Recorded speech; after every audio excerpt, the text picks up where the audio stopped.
Lord, it is Father Ken Lau, and welcome to the new episode of the Mission Possible series.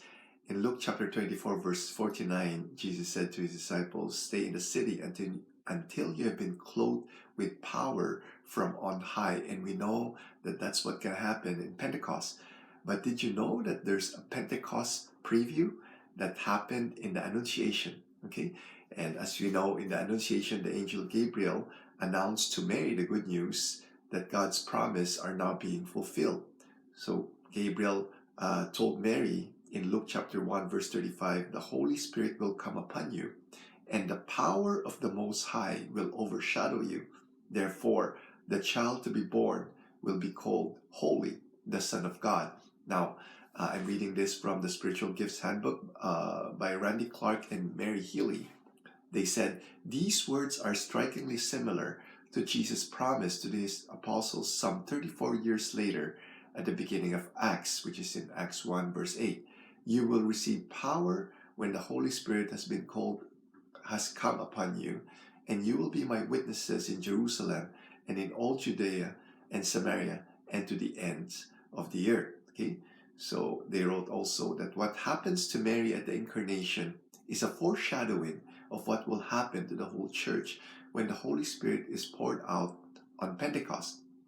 The incarnation is a kind of Pentecost preview. As the Holy Spirit comes powerfully upon Mary, with the result that Christ becomes present in her, and she brings him forth into the world. So the Holy Spirit will come powerfully upon the disciples at Pentecost, with the result that Christ will become present in them, so they can bring him forth into the world through their proclamation of the gospel. Okay, so Mary said to Gabriel, "Behold, I am the servant of the Lord. Let it be done to me according to your word." And the Greek term used there for "let it be" indicates not just an acceptance, but an enthusiastic desire. A better translation is "may it be." Okay? Christ is in her, and she cannot keep him to herself. She has to share him.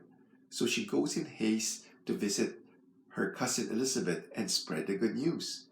Mary's visit to Elizabeth is in fact the very first Christian mission. The first time someone goes out to share the good news of Jesus, it sets the pattern for the church, just as will happen at Pentecost. The immediate effect of being filled with the Holy Spirit is evangelism or evangelization. Okay, so when Mary enters the house, Elizabeth hears her voice, only a greeting, not an eloquent preaching of the gospel or an exposition of doctrine. Just a greeting. Hello, aloha, kumusta, ni hao, whatever. Okay, just a greeting from a heart overflowing with the Spirit, and the flame of the Holy Spirit seems to leap from Mary to Elizabeth and then to the infant John in her womb. Now they too are filled with the Spirit and with messianic joy. So I hope you get inspired by this Pentecost preview that happened to Mary at the Annunciation or the Incarnation, and that set forth the first Christian mission. Living Saint, Jesus, Mary, Joseph, we trust in you.